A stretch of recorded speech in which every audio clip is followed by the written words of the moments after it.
All right, YouTube, how you doing? Welcome back to the channel. It is Wednesday, hump day. It is Wednesday, May 29th. We got a 16-game MLB slate to dive into in today's video. Like we always do, we're going to go through each and every one of these games. I'm going to give you my lean on the side. I'm going to give you my lean on the total. We'll talk about any other plays like player props that we like within the game as well. But as always, guys, all of my final plays, so what I'm rolling with myself, will be in the pinned comment. In terms of a recap, from yesterday, we go 2-3. It was really nice to hit that Red Sox plus 143 play, but we kind of wimped out, right? It was a half unit play there. Our losses being the Royals money line and the first 5 under in that game. The Royals money line really had no business cashing. The Royals and Twins first 5 under looked pretty good, and then the Royals scored their only 2 runs in the top of the 5th to put it to 5 runs there. Our same game parlay does not come through. We used our 33% boost on that as well. But like I said, a 2-3 night, nothing that is going to bury us. Yeah, let's hope to do a little bit better tonight. Our ride of the day also does not come through. Gotta drop the womp womp on my man A. Jones here. He had Josh Naylor over 0.5 strikeouts. Naylor ended up having a pretty damn good outing there. So unfortunately, this ride of the day does not cash. If you guys don't know what the ride of the day is, all you gotta use is that hashtag ride of the day in the comments. Give me an absolute banger of a play. I mean a banger. Let's get in the win column here. I'll be jumping on board with one person's pick, giving you a shout out in the next video, win or loss. Also shouting you out right here over on my Twitter. Make sure to follow me there. But if you win, we continue to ride with your pick. If you lose, we got to drop the womp womp like we did today. But again, this is a plus 115 play, so no harm in losing something like that. It's more of a taking a chance type play. And if we cash it, great. If we don't, you know what? We knew it was plus money going in. But let's jump into this Wednesday slate. Again, 16 games because we have a game postponed from yesterday, which we'll talk about in 2 seconds. But go ahead and hit that subscribe button and hit that like button as well, guys. You guys have been super, super supportive as of late, and I appreciate the hell out of it. So let's go ahead and jump into today's slate. Game number 1 is the postponed game from yesterday. We have Detroit taking on Pittsburgh. The odds and the game total there are actually wrong. It's Detroit minus 150. I'm talking about on the graphic. Minus 150, and the total is at 7. I think the import got kind of messed up because of the doubled header here. But nonetheless, guys, in this spot, my opinion doesn't change from yesterday. In fact, I might like the under in the first 5 even more now because I feel like double headers can be weird with scoring and everything like that. So, yeah, I'm going to lean towards the under first 5 as my main play in this game. In terms of what you can get for that, yesterday we got it at 4. It ended up being postponed, so we couldn't snag it. You can still snag that at 4 today, only it's better odds. We got it at minus 150 yesterday, under 4 at minus 145 today. Screwball on the mound going up against Jared Jones, hoping that these two teams can kind of keep it together. In terms of a money line lean or a side lean, I do think Jared Jones is going to fare pretty well, but there is a massive edge on this Detroit side of things when it comes to offense. Against right-handed pitchers last 30 days, they're virtually top 5 in most offensive categories, whereas Pittsburgh fluctuates between top 20, top 15. So I'm going to lean towards Detroit on the money line as well. But again, it's not plus 120. That's for the second game. You'll see those odds are the same on the graphic. It's like minus 155-ish. So if that's not, too much juice for you, then great. I do think Detroit has the offensive edge, but overall, I like that first 5 under more than anything. But I could see some sort of same game parlay where we go first 5 under like 5.5, move that line to an alternate line, as well as Detroit like plus 1.5, something like that, and get what could be a decent-ish payout. So that's where we're going to go for this game. Keep an eye on the pinned comment to see if we roll with either of those plays. 2 player props that I would consider here, both pitchers over 17.5 outs. I think at least one of these guys is going to pitch a good game. I almost want to say it's going to be Scooble because, he's been pitching phenomenally, but so has Jared Jones. So I like both of these pitchers. If they both have gems, then we cash both of these, but I think at least one of them goes out there and pitches well. So, if we take both of their over 17.5 outs, AKA, you just have to make it through 6 innings. If one wins, one loses, yes, you get a little bit in the red, but it kind of, your margin there isn't all that terrible. But if they both pitch well, then you're cooking with fire, right? Cooking with gas, whatever the saying is. 2 player props that I could envision throwing into the final plays here. All right, we got Cincinnati taking on St. Louis. On the mound for Cincinnati today is going to be Frankie Montas. His numbers are not all that great, but if we flash to the dash here, you could see his home numbers actually aren't that terrible. Like, it's a bunch of red, right? But his home whip, FIP, expected FIP, average against, all not all that bad, right? So very interesting to see there. There is a decent amount of lefties in this St. Louis lineup. That's a side that he struggles against, but did just want to throw out there that maybe Frankie Montas will be better than normal. St. Louis very good at batting against right-handed pitchers last 30 days. I want to note that, but they have Andre Palante on the mound today, who I believe has yet to start. He hasn't started in 2 years. Yeah, he is a relief pitcher, so he's pitched this season 9 games, but overall a little bit worrisome if I were St. Louis here, because this is a pitcher that's, hasn't started in a couple years. So I'm going to kind of trust, maybe I'm the crazy one here, but I'm going to trust Montas at home. I'm going to lean towards the Reds. They're still favorites, and the odds makers put them at -1, 20-ish. So I think that there is something there that can kind of back it up. So give me the Reds on the money line. In terms of the total here, this is a tough one because I look at this and I'm like, it's 9.5, right?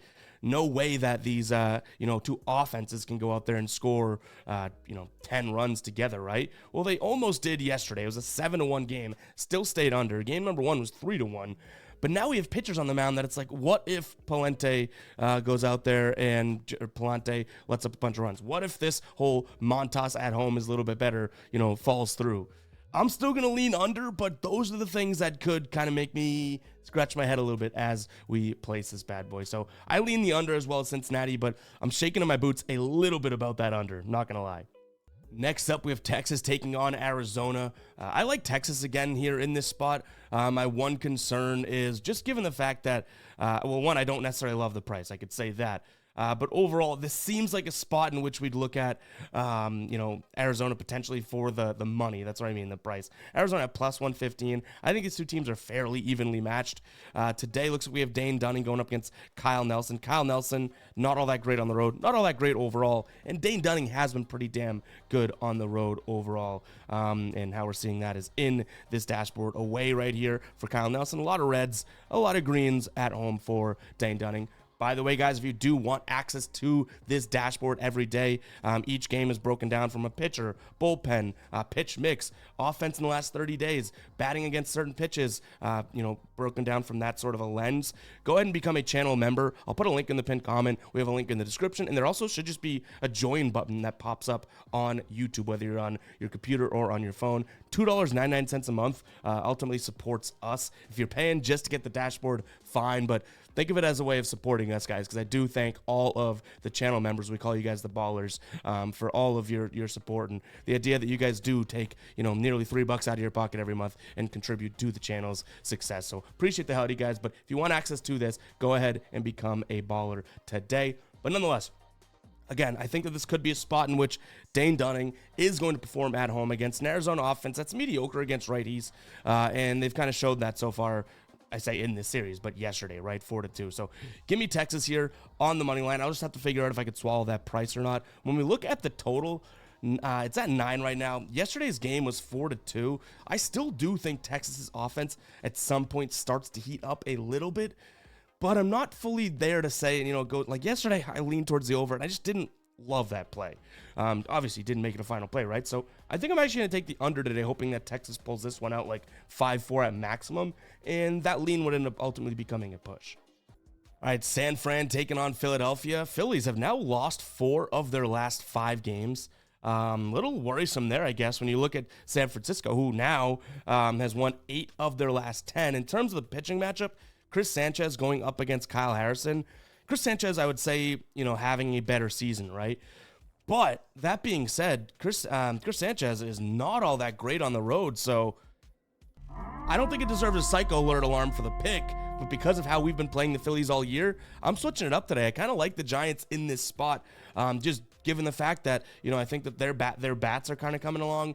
Phillies on a cold streak, and Chris Sanchez has just not been good on the road, and he's really like a specialist against lefties, right? I want to say there's only like 1 or maybe 2 lefties in this entire lineup for the Giants here. Let's see. 1 switch hitter, right? It's Bailey. It's not even a lefty, so it kind of takes away his, for lack of a better term, superpower. So yeah, crazy enough, give me the Giants in this spot, backing Kyle Harrison here in this spot. In terms of the total, it's sitting at 8 right now. I do think that the Giants can get to Chris, and I think that the Phillies, hopefully their bats continue to, or I shouldn't even say continue because their bats have been kind of cold, right? Hopefully their bats can get back to what they were doing, and we could see like a 5+ run game from them with the Giants still winning. High scoring game today, that's what I'm hoping for. Give me the over.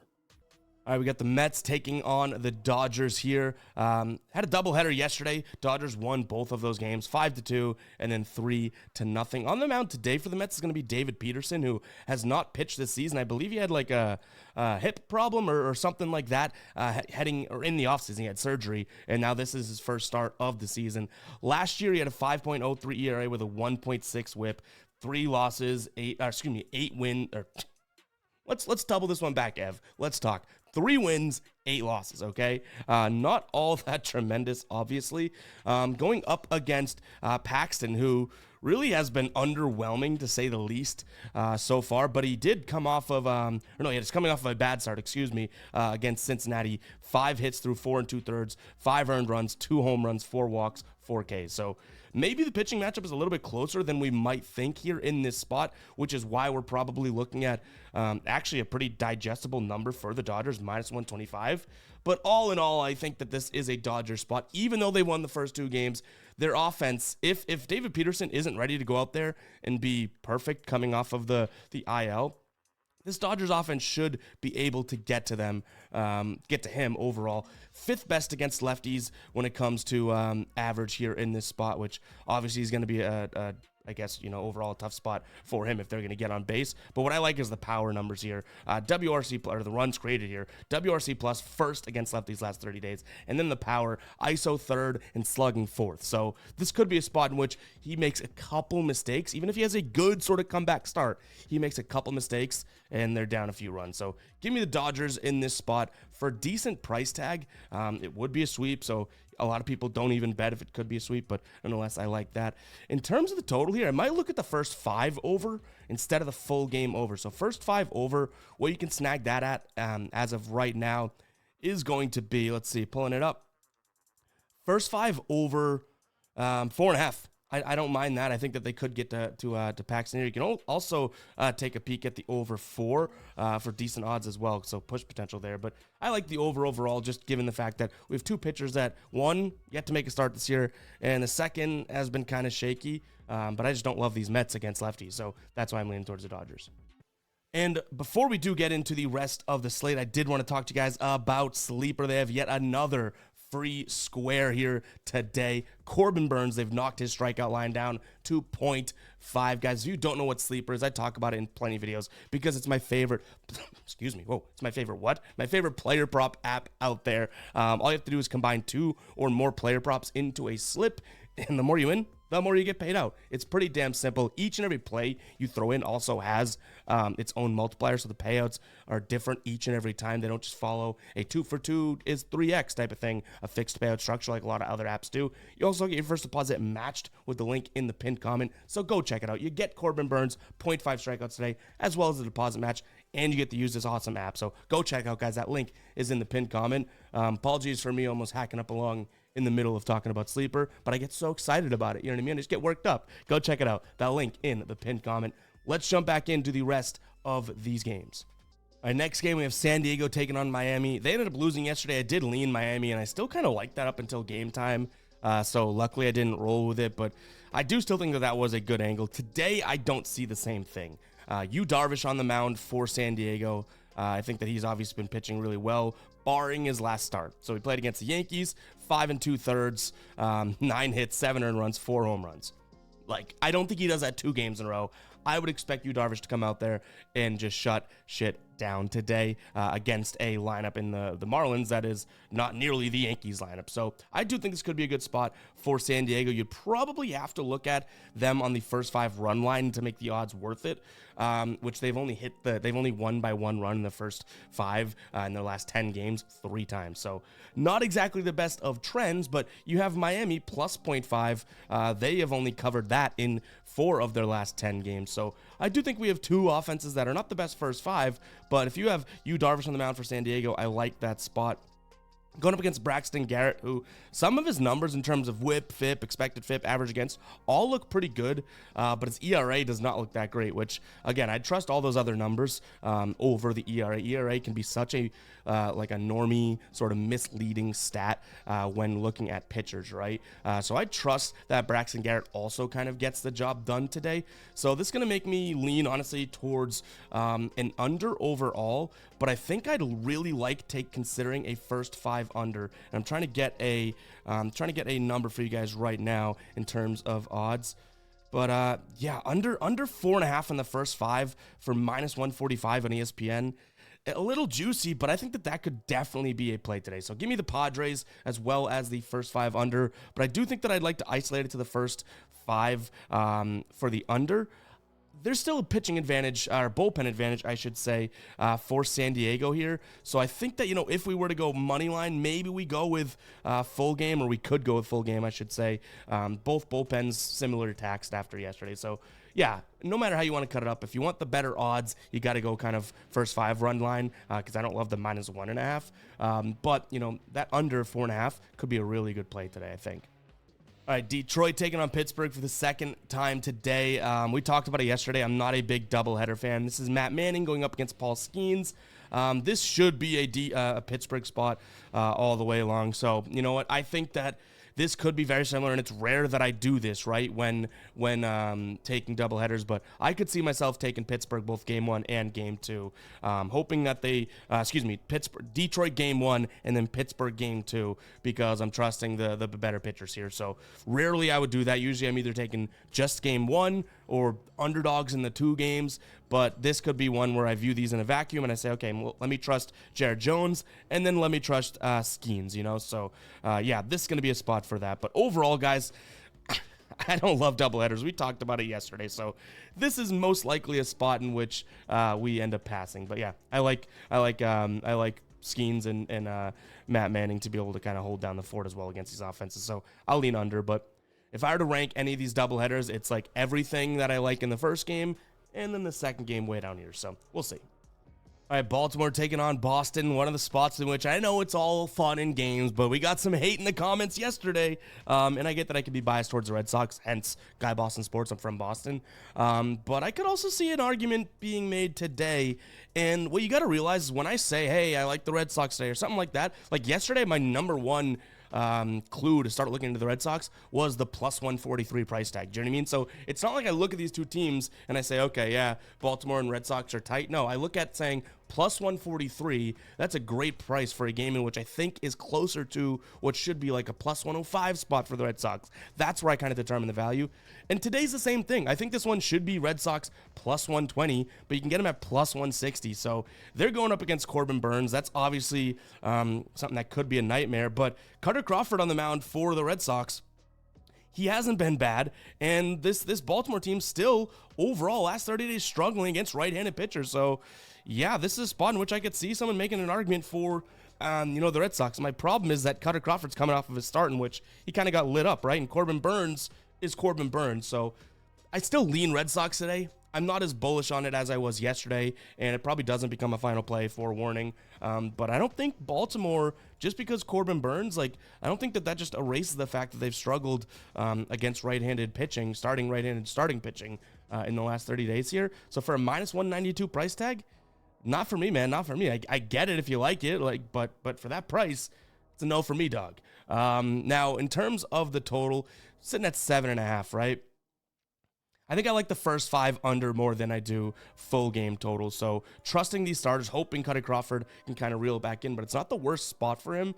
So I think I'm going to go first 5 under 4.5 here in this spot.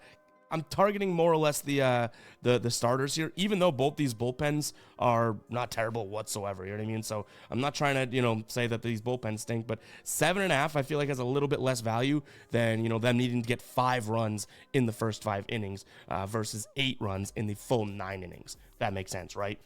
So give me the under in the first half there, first 5 under 4.5. We should have known it yesterday. That was kind of like walking into a trap there, I guess, in terms of Tampa Bay. Now, it really did come right at the end of Lytell's start, so he pitched pretty well. I think he went 7 innings in the 6th inning. Yeah, I think 6 innings is when they ended up scoring. But nonetheless, Oakland pulls yesterday's game out 3-0. Tampa Bay heavy favorites in this one today, as Pepe Le Pew, Ryan Papoy is on the mound for Tampa Bay, going up against Joey Estes for Oakland. I mean, I don't know. I still think that this is such a rocky Tampa Bay team, but I'm going to lean towards them. I just can't trust Joey Estes, but I doubt that becomes a final play, in all honesty. In terms of a total, I don't think that the A's are going to go out there and boom off of Pepe Le Pew, but the Rays could put up, 4 or 5 runs here, or they should at least, against Estes. So I'm thinking this is a 5-3 game at max, maybe 4-3, 4-2. So I'll lean under, but if you can tell in my voice, it ain't all that confident, so I probably end up leaving this game off the slip. Atlanta taking on Washington. This is actually an interesting spot for me here. So Washington yesterday ends up losing. Atlanta wins. Another spot in which we got some comments being like, why on earth would you ever take Atlanta? And then I saw one and it was just kind of jokingly, but their best player's out. Why would you take them? And I'm like, do you think because their best player goes out, they lose every game for the rest of the year? That doesn't make sense to me. But today we do have... I don't think we have. Do we have a pitcher listed for Atlanta yet? I think it's Schwellenbach or something like that, who I can admit, even doing this, I don't know too much about coming in from the AAA's thing, the AAA to pitching his first start. Going up against Mackenzie Gore, who has totally been kind of hit or miss for me, but he's been good on the road this year.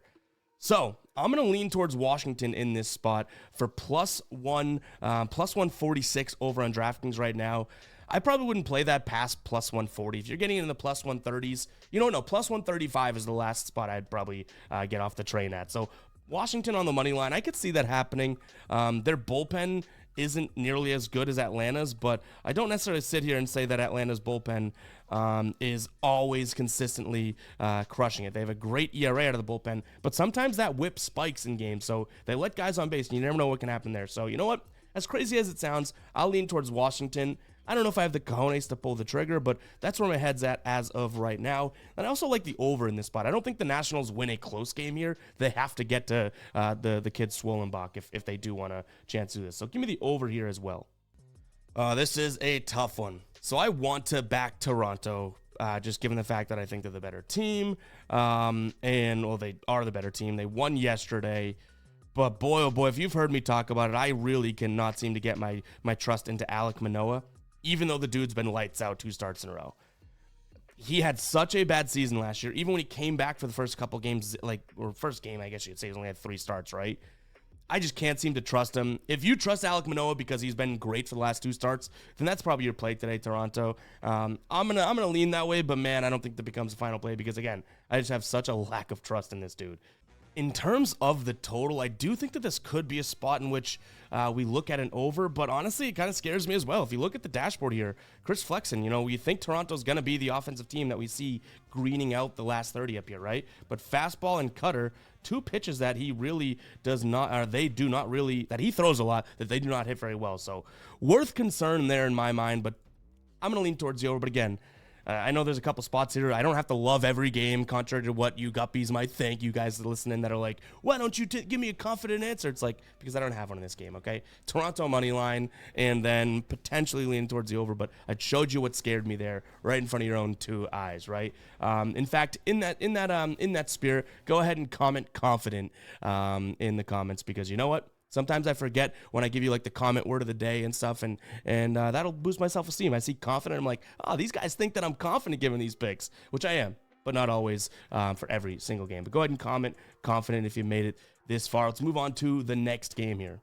Oh, and you know what? It is the final 5, which we're getting back to doing, guys. Not comment. You can use the code FINAL5, all written out, no numbers here. If you do want a discount over on FadeMe.store today, we have the Gambler Blackout Tee that just launched yesterday. This is a limited. I think we only have maybe 3 to 5 in each of these sizes. These 3X and 4X are super limited, but it's kind of a play on obviously what we've had with the Gambler collection with the logo tee, but this is more of a kind of cool blacked out version. But yeah, comment Final 5 again. The way that you do that is this. Final 5, all written out, right? Just like that. And you'll get 15% off today because we're heading into the last 5 games of the slate. But head over to fademe.store, guys, and pick something up. It helps support what we're doing here. And we also have some really cool merch over there as well. So Final 5, no numbers, all written out for 15% off your purchase today over on fademe.store. In terms of this Milwaukee and Chicago game, you have Shota Imanaga on the mound going up against Bryce Wilson. I think that's the reason that Chicago is so heavily favored. And when I say heavily favored, minus 130 here does feel a little strong to me, just given the fact that I think that this Milwaukee offense is a little bit better against lefties than Chicago is against righties. But I'm going to trust Imanaga on the mound here. I like his spot. So I'm going to lean towards Chicago, minus the 130. They don't have the better bullpen, so maybe it's worth considering the first 5, but you're going to get worse odds because obviously the books factor into the fact that, taking the first 5 back in Imanaga versus Bryce Wilson is probably a spot in which you're getting, a little bit more of an edge. So they'll price it accordingly. In terms of what we're looking at from a total perspective here, it's sitting at 7.5 right now, and I get it. I do think that Milwaukee even struggles to get to 4 today, so I'm going to lean towards the under 7.5 as well. This one burns us yesterday. We had Kansas City money line, but I think I'm going to run everything right back. Bailey Ober on the mound for Minnesota, going up against Seth Lugo for Kansas City. I've really liked Seth Lugo this season, so I think this could be a spot for him. And Bailey Ober, I think I could consider his under in strikeouts. Right now, it's at 5.5, which he's been kind of hit or miss this season too. But this is a Kansas City team that does not strike out all that much, and I think that this is a spot in which we could fade Ober to some degree, right? I still like almost like the first 5 under like I did yesterday, but we can assume that Kansas City may get more than 2 runs through the first 5, or at least get to him a little bit more. So yeah, the 3 plays I'd look at this would be Kansas City money line for plus money. Then I'd look at Bailey Ober's under in strikeouts, which I think is at 5.5 right now, and then potential first 5 under lean here as well. But that's kind of exactly what we ran with yesterday, and none of it cashed. So a little worrisome there. I guess the Woods Richardson strikeout lean, but we didn't make that a final play, so that cashed. But nonetheless, I think that's a spot in which we cashed way to sweat that one out. All right, Cleveland taking on Colorado, one of our cashes from yesterday. Thank God, because we only had 2 of them and 3 losses. This is obviously, I think, another Cleveland spot. Ty Block going up against Logan Allen, but you're almost priced out at this point, minus 150. Like, that is a strong, strong price for a money line play. I'll lean that direction, and I'll also fade the altitude, even though that wouldn't have worked out yesterday. I think the total finished at 20. But today, you know what?